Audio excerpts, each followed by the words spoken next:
Hi, my name is Eddie Russell, and in this first set of videos, we'll learn some basic information about working in Mari that you'll need to know as you get started. In this first video, we'll learn how to create and work with Mari projects. All right, great. So I've got Mari 3 open here, and if this is your first time opening Mari, you're probably looking at a screen that looks very similar to the one I have here. Now, we have here basically the Mari interface with only one tab available to us, and that's the Projects tab. Now, Mari is an application that is going to create sort of a proprietary project that you're going to be working in for each of the assets that you'll be texturing. Now, in my projects tab, I have 4 different projects. You can see them right here. Now, you probably don't have 4 projects. You may just have this example project 3 right down here. But these are a couple of projects that we'll be working with as we move through this course. Now, the process of creating a project here inside of Mari is very, very simple. We can do this in a few different ways. We could actually come up here to the File menu right here, and we can go to New. We can click this New button right here, just below the File menu. We can come down here on the Projects tab, and there is a New button right here. Or we can come in and right-click and simply select the New option, just like so. Now, in creating a project, let's just walk through that process here. So, if I were to click that New button here, you're going to get this pretty standard New Project dialog. Now, the first thing we probably want to go ahead and do is name our project. So the asset that we'll be working on for the most part in this course is going to be an assassin character asset. So I'm just going to title my project Assassin. Now, the next thing we'll need to do here inside of Mari is point Mari at the geometry that we want to use. So let's go ahead and simply click on this button right here. And that's going to bring us to Mari's file browser, and we can come over here and browse the drive that we want to look for. Simply click through the file structure. You can see that I'm already pointed at the folder in which I have my geometry saved. So let's take a moment before I select my geometry here, and we'll go ahead and just pull over an Explorer window here, and I'll just kind of break down the project files that you have access to with this course. You'll see inside the course folder, basically we have 2 different directories. We have our Mari files, and then I have a referenced files folder. Now, the Mari files folder, that's going to have one file in it. That's going to be what's known as a Mari archive. We'll talk more about those here in just a moment, but you can see that is a very, very large file. The reason that is so large is because that is the completed assassin asset with all textures painted. So in the referenced files folder, you're going to have 2 folders. You'll have geometry and images. Images will have any kind of photographs or other imagery that we're using inside this particular course. The geometry folder will have the geometry files that you'll need if you wanted to, say, paint this assassin from scratch. So we want to go ahead and for this particular video, we'll go ahead and grab our Assassin Final geometry here. I'm going to go ahead and move that out of the way, and we'll go ahead and jump back over to Mari. And there's that Assassin Final.obj file. Before I select that, notice that we have the option to select a few different types of files here. We can select an Alembic cache, an FBX file, an OBJ file, or a PTEX file. Let's go ahead and for this video, we'll select that Assassin Final OBJ.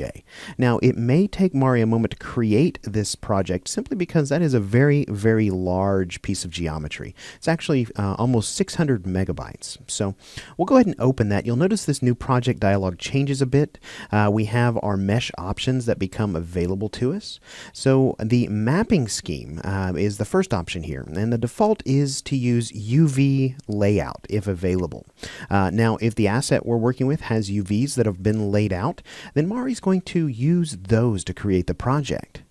If it doesn't have a usable UV layout, then Mari is going to default to PTEX. So that is per face texturing, and that does not require a UV layout. So I know that this asset does have usable UVs. We'll go ahead and move on. The next option here is selection sets, and we can choose to create this from face groups, or we can select the don't create option. I haven't created any explicit selection sets with this asset, so we're not going to work with those, but Mari can read any kind of selection sets that you have saved into your assets. And multiple geometries per object, we'll just go ahead and leave that set to the default of merge geometries into one. Now down in this lower portion of this dialog, this relates to the textures that either already exist for the asset or the textures that we're going to be creating for the asset.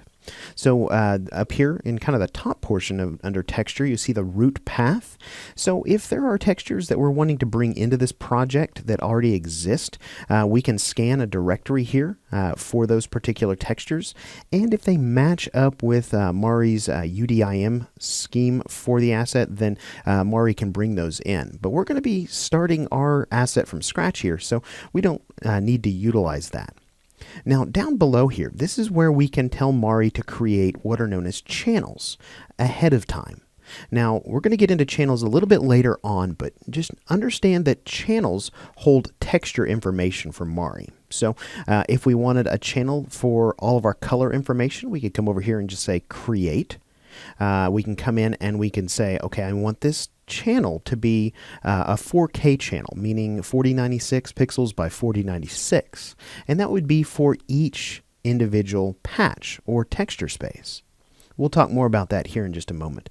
We have the option to select the color space, the file space, the default fill color, which is available if we simply click on this little gray swatch right there. We'll get the color picker.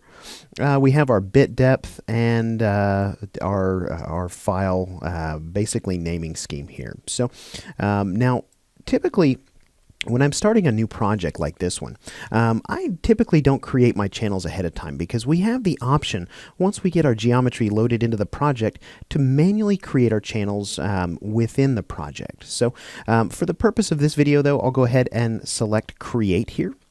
Now down below this, we do have this option for color space, which is a little bit inconspicuous. If we come in here and click that though, you'll see that a whole bunch more options come available for us.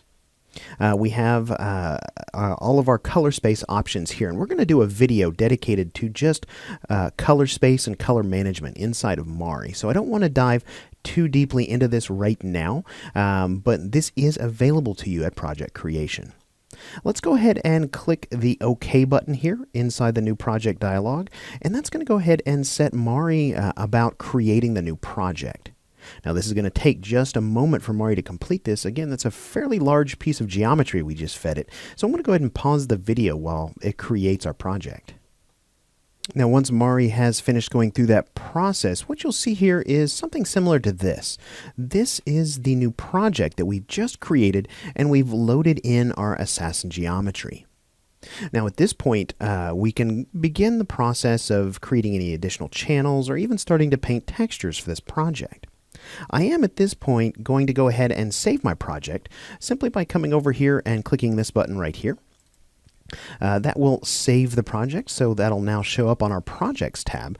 And if I come over here, you can see on my Projects tab, there is our new project. So let me go ahead and close out of the project. And we can simply do that by clicking this little piece of paper icon with the X on it, and that will close the project that we just created. And you can see it exists right here inside of our Project tab. Now, I do have a few additional projects here that I had been playing with before I started recording this course, and I want to show you the process of deleting projects.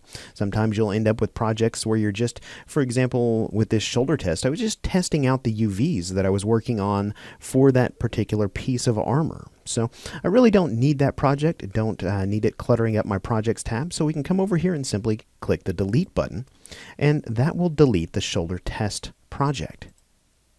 There we go. Fantastic. I have another one here titled Knife. I was working on the knife. We could come in and delete that one as well. All right, great. So now the last thing I want to wrap up this video with is opening an archive. We talked a moment ago about Mari archives when I was showing you the project files for this course, and I do have that Assassin Final Mari archive. Now, as we proceed through this course, you may want to have that archive available to you. So in order to look at all those textures as I've painted them for that asset, you'll need to open that archive up here inside of your Projects tab. And you can do that simply by clicking on this Open Archive button and then browsing to that file. I'm not going to do that because I already have the archive loaded up here. But just know that working with Mari archives is a way to store everything inside of your Mari project in a single file, so you can pass it off to another user, maybe another artist in your pipeline. All right, fantastic. So with that, let's go ahead and wrap this first video up, and we'll move on to a video dedicated to getting to know the Mari user interface.